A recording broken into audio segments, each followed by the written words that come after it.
आप देख रहे हैं न्यूज लाइव 10 और मैं हूं आपके साथ नबील अख्तर। अगर जिले का अधिकारी सुलझा हुआ और समझदार हो तो ऐसा हो ही नहीं सकता कि शहर की तस्वीर न बदल पाए। नए नए प्रयोगों के लिए जाने जाने वाले एसडीएम सदर ज्वाइंट मजिस्ट्रेट विक्रमादित्य सिंह मलिक ने जब लॉकडाउन के दौरान बिजनौर में छोड़ी गई मजदूरों की साइकिलों को नया रंग देकर आम आदमी के इस्तेमाल के लिए तैयार करने की योजना बनाई, तभी अंदाजा लग गया था कि ये अधिकारी खामोश रहने वाले अधिकारियों में से नहीं है। और इसका दूसरा सबूत उस वक्त सामने आ गया जब इन्होंने शहर में कब्जा किए हुए तालाबों को खाली करवाने का काम शुरू किया। फिर चाहे उन्हें खड़ी फसल पर खुद ही ट्रैक्टर चलाना पड़ा हो या अब अपने हाथों में फावड़ा थामना पड़ा हो।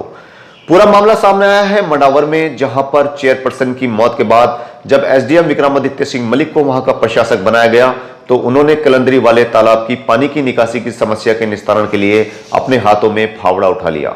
बताया जा रहा है कि मंडावर से सटे पौराणिक कलंदरी तालाब में मंडावर का गंदा पानी नाले के जरिए जा रहा है। लोग काफी वक्त से इसके सौंदर्यीकरण की मांग कर रहे थे। जब एसडीएम के सामने यह बात आई तो उन्होंने नाला डायवर्जन की जगह चिन्हित कर ली और खुद ही अपने हाथों में फावड़ा उठा लिया। यह देखते ही वहां खड़े और कर्मचारी भी काम करने में लग गए। एसडीएम ने बताया कि 3000 स्क्वायर मीटर क्षेत्रफल में तालाब का निर्माण किया जाएगा और 540 मीटर लंबे नाले को डायवर्ट कर तालाब को गंदे पानी से मुक्ति दिलाई जाएगी। शेरकोट में बिजली के खंभे में उतरे करंट की चपेट में आकर एक गरीब बुग्गी चालक की रोजी रोटी उससे छिन गई। मोहल्ला नौदना का रहने वाला सोनी सिंह अपनी बुग्गी लेकर जा रहा था। बताया जा रहा है कि मोहल्ला खुराड़ा में 2 मोबाइल कंपनी के टावर लगे हुए हैं, जिनको बिजली देने में इस्तेमाल किए जा रहे विद्युत तार खुले हुए थे, जिससे खंभे में करंट आ गया, जिसकी चपेट में आने से सोनी सिंह के भैंसे की मौत हो गई। सोनी सिंह की रोजी का एकमात्र सहारा यही था। इस हादसे के बाद गरीब सोनी सिंह की रोजी रोटी उससे छिन गई है। क्या हुआ है आज आपके साथ? तो हम इधर से गाड़ी खाली लिए आ रहे थे। किधर से? पछा से पूरा गुजार थे ढाली में से। हाँ, और इधर को निकले तो खंबे के जब पास में आए तब यहाँ करले को गिर लिया, हम कूद गए इधर को। तो खंबे में करंट था? क्या था? हाँ, करंट था। तो क्या हुआ फिर? और फिर हम कूद गए तो भैंसा हमारा खत्म हो गया। रातों रात खत्म हो गया? हाँ, तो खत्म हो गया। तो अब क्या चाहते हैं आप? हाँ, हम ये चाह रहे हैं कुछ मदद मिल जा, गरीब आदमी। बिजनौर पुलिस ने कोरोना संक्रमण की रोकथाम के लिए एसपी के आदेश पर चलाए जा रहे मास्क चेकिंग अभियान के तहत बिना मास्क बाजारों में घूम रहे 89 लोगों का चालान करके उनसे 52,500 रुपयों का जुर्माना वसूल किया है। फ्लाइंग सिख के नाम से मशहूर मिल्खा सिंह का कोरोना के चलते निधन हो गया है। मिल्खा सिंह आज से 1 महीने पहले 19 मई को कोरोना संक्रमित हुए थे। इसके बाद 24 मई को उन्हें मोहाली के फोर्टिस अस्पताल में भर्ती करवाया गया। 26 मई को उनकी पत्नी निर्मल मिल्खा सिंह भी कोरोना की चपेट में आ गई। 3 जून को फिर से तबियत बिगड़ने पर मिल्खा सिंह को पीजीआई चंडीगढ़ में भर्ती करवाया गया। तब से उनका वहीं पर इलाज चल रहा था, जहां पर पद्मश्री मिल्खा सिंह का रात में निधन हो गया। डॉक्टरों का कहना है कि अचानक उन्हें तेज बुखार आने के साथ साथ ऑक्सीजन लेवल गिरने की शिकायत हुई थी और देर रात उनका निधन हो गया।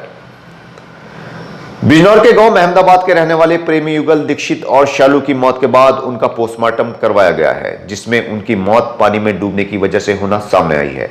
यहां हम आपको बता दें कि शेरकोट के गांव अहमदाबाद के रहने वाले प्रेमी युगल, शालू और दीक्षित की 2 दिनों पहले नहर के अंदर से लाशें बरामद हुई थी। दोनों के हाथ दुपट्टे से बंधे हुए थे। पोस्टमार्टम में दोनों में से किसी के भी शरीर पर चोट का कोई निशान नहीं मिला है। कल पुलिस को दीक्षित की वो बाइक जिससे दोनों घर से फरार हुए थे, गांव अहमदाबाद के पास परमावाला पुल से बरामद हो गई है। आंगनबाड़ी प्रभारी जिला कार्यक्रम अधिकारी ने बताया कि बिजनौर में आंगनबाड़ी कार्यकर्ताओं और सहायिकाओं के लिए नियुक्तियां निकाली गई थी, जिनकी आखिरी तारीख 12 जून थी, जो अब खत्म हो चुकी है। इसके बाद अब किसी भी तरह का कोई आवेदन नहीं किया जा सकता है। उनका कहना है कि इन पदों पर आवेदन करने की कोई फीस नहीं थी और न ही इस नियुक्ति में किसी भी तरह का कोई इंटरव्यू ही किया जाएगा। इन पदों पर चयन मेरिट के आधार पर होगा। उनका कहना है कि कोई भी आवेदक किसी के बहकावे में न आए और अगर ज्यादा जानकारी की जरूरत हो तो बिजनौर के विकास भवन में स्थित कार्यालय में आकर संपर्क किया जा सकता है। हम आपको बता दें कि आंगनबाड़ी की नौकरी दिलवाने के नाम पर शहर में एक बड़ा गैंग काम कर रहा है, जो भोले भाले लोगों को इस पद पर नौकरी दिलवाने और इंटरव्यू में पास करवाने के नाम पर पैसा ऐंठ रहा है। इसलिए विभाग ने यह मैसेज लोगों तक पहुंचाया है कि इसमें किसी भी तरह का कोई इंटरव्यू नहीं होगा, इसलिए किसी के बहकावे में आकर अपना पैसा न गंवाएं। नजीबाबाद के गांव मुबारकपुर राठे में एक सिरफिरे युवक ने कोरोना टीकाकरण को लेकर अफवाह फैला दी, जिससे टीकाकरण स्थल काफी वक्त तक सुनसान पड़ा रहा। खबर मिलते ही एसडीएम परमानंद झा और तहसीलदार गांव पहुंचे और गांव में घूम घूमकर लोगों को समझाया। तब जाकर लोगों का भ्रम दूर हुआ और बूथ पर टीकाकरण का कार्यक्रम शुरू हो पाया। सर, आप लोग यहाँ जो टीकाकरण में आए हो, क्या कहना चाहते हैं इस पर आप? इस गांव को हम लोगों ने चिन्हित किया था। पहले राउंड में यहाँ काफ़ी विरोध था, लोगों में कुछ भ्रांतियाँ थी, लोगों में कुछ डर था, आशंका थी, भय था। इसी को मिटाने के लिए हम लोग आज घर घर जाकर के सभी को प्रेरित किए हैं और अब तक 40 से ऊपर टीके लग चुके हैं और हमें उम्मीद है और भी लोग धीरे धीरे आ रहे हैं। सभी को प्रेरित किया गया है, किसी को भय करने की ज़रूरत नहीं है।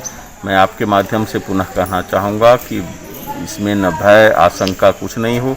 जो टीका लगाएगा वो सुरक्षित रहेगा, आप खुद सुरक्षित रहेगा और परिवार को भी सुरक्षित रखेगा। इसीलिए आपके माध्यम से मैं पुनः कहूँगा कि सभी व्यक्ति जो 45 वर्ष से ऊपर के हैं प्रत्येक दिशा में वो टीका जरूर लगवाएं। कल अचानक एक बछिया नहर के किनारे पानी में फंस गई। वहां से गुजर रहे जाटान मोहल्ले के रहने वाले हेमंत, आशु और अजय ने नाविक परमीत के साथ मिलकर नाव के जरिए बछिया को पानी से निकालकर किनारे पर पहुंचाया, जिससे बछिया की जान बच गई। तीनों युवकों ने नाव चालक का शुक्रिया अदा किया। तीनों का कहना था कि उन्हें मासूम बछिया की जान बचाकर बहुत खुशी हो रही है। एसपी बिजनौर डॉक्टर धर्मवीर सिंह ने बिजनौर शहर की लगभग सभी चौकियों का कायाकल्प कर दिया है। जहां नई चौकियों की जरूरत थी वहां नई चौकियां बनाई गई हैं। कल भी अफजलगढ़ में रेहट तिराहे पर पुलिस सहायता बूथ का लोकार्पण किया गया।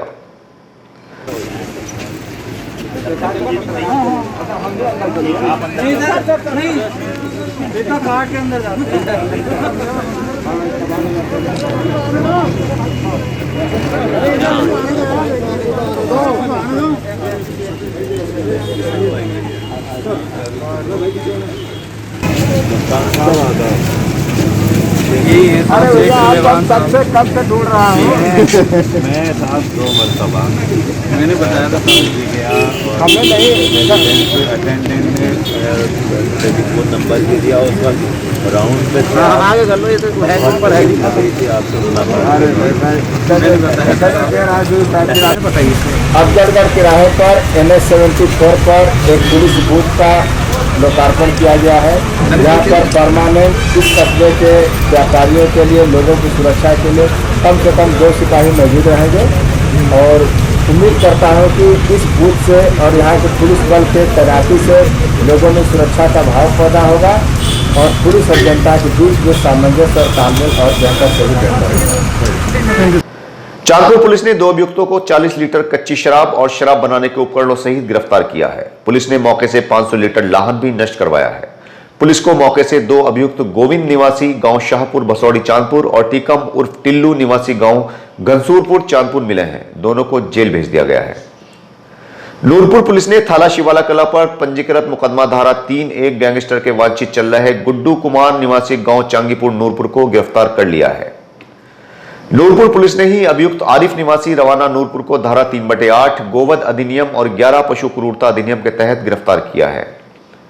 मंडावली पुलिस ने मंडावली थाने पर दर्ज मुकदमे में धारा 323, 504, 506, 376, 377 और 3/4 मुस्लिम विवाह संरक्षण अधिनियम के अंतर्गत वांछित चल रहे तकरीर निवासी गांव भागोवाला मंडावली को गिरफ्तार कर लिया है। मंडावर पुलिस ने भी 4 अभियुक्तों प्रीतम डालचंद चंद्रशेखर और मनोज निवासी सुखानंदपुर मंडावर को धारा 151 के तहत गिरफ्तार करके न्यायालय में पेश किया।